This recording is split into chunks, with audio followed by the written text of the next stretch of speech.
that existence, the physical universe, is basically playful. There is no necessity for it whatsoever. It isn't going anywhere. That is to say, it doesn't have some destination that it ought to arrive at. But that it is best understood by analogy with music.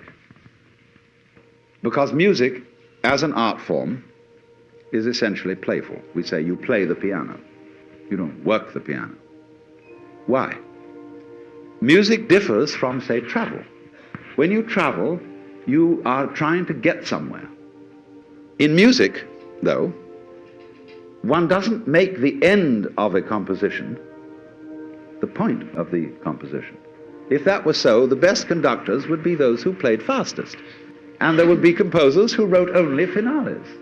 People go to a concert just to hear one crashing chord, because that's the end. Same way in dancing. You don't aim at a particular spot in the room. That's where you should arrive. The whole point of the dancing is the dance. Now, but we don't see that as something brought by our education into our everyday conduct. We've got a system of schooling which gives a completely different impression. It's all graded.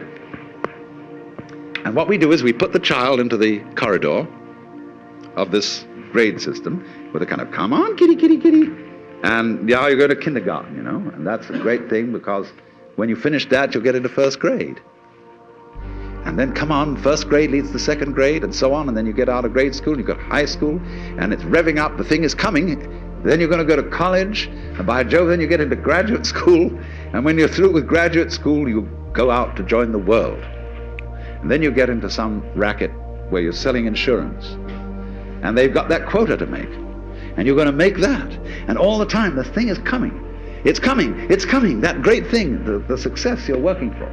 Then when you wake up one day about 40 years old, you say, my God, I've arrived. I'm there. And you don't feel very different from what you always felt. Look at the people who live to retire and put those savings away. And then when they're 65, they don't have any energy left, they're more or less impotent, and they go and rot in an old people's, senior citizens community. Because we've simply cheated ourselves the whole way down the line.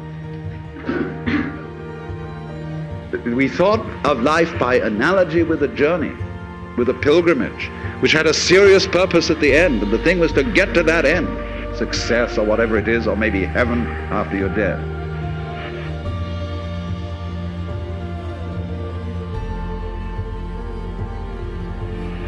But we missed the point the whole way along. It was a musical thing, and you were supposed to sing or to dance while the music was being played.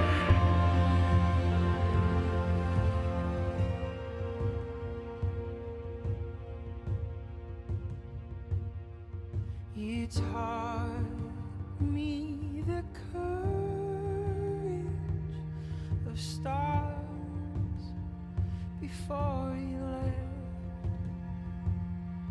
How life carries on endlessly, even after death. The shortness of breath, I'll explain the infinite,